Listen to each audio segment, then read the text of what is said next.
as per an order from SEBI dated 29th Jan 2024, the bank accounts of the popular alternate investment platform Growpital have been frozen.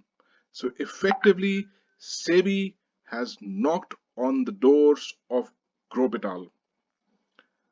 So let's first understand what Growpital is all about.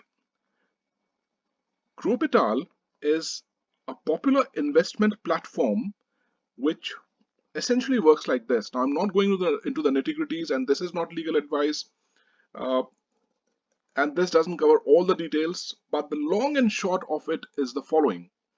We as investors give money to the platform called Growpital, which then pools this money from the various investors and invests that into farming business. And they manage that farming business.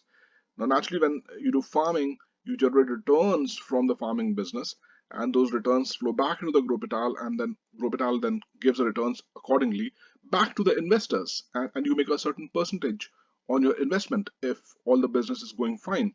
So that's the workflow.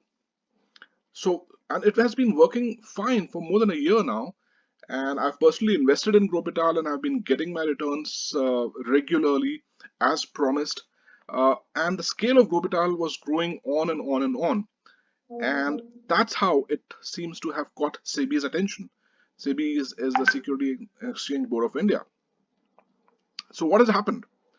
Here's what has happened.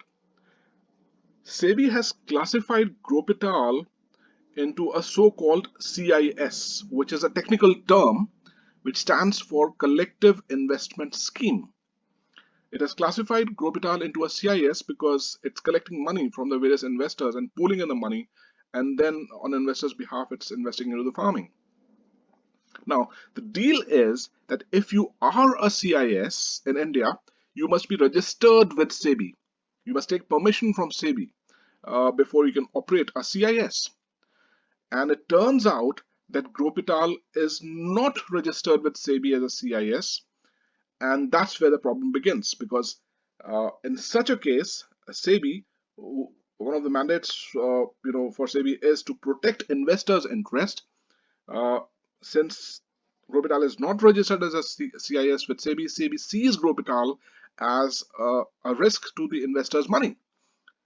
And to prevent that risk in materializing, SEBI has passed an order dated 29 Jan 2024, and I'll give the link to the order in the description of this video, and it's an elaborate order, so please go through all the details carefully over there. And one of the outcomes is that SEBI has frozen the Growpital bank account so that the money cannot move in and out. And now it's on Growpital that it must now respond to SEBI accordingly to take the things forward. So what does it mean for the investors like us who I've been an investor, and if you're an investor, you must be worried about this as well. So what does it mean for the investors? For the moment, I would suggest personally that don't panic. Your money is safe in the bank accounts, which have been frozen by SEBI. And of course, Growpital legal team would get back to SEBI, and the procedure would start, and some resolution would be an outcome. So our money is safe primarily. And we just have to wait and watch how this plays out. It might affect our returns. Again, I'm not sure. But so far, as the bank accounts are concerned, they're frozen, so our money which is present over there is safe. And one way or the other, eventually, we should get back that money, either through returns or through a lump sum payment and so on. Only time will tell. So there we are. Such is a situation with Growpital at the moment. And it's unfortunate, but I suppose Growpital will now have to answer to SEBI, and as and when the situation unfolds, I'll keep you updated. That's it for now.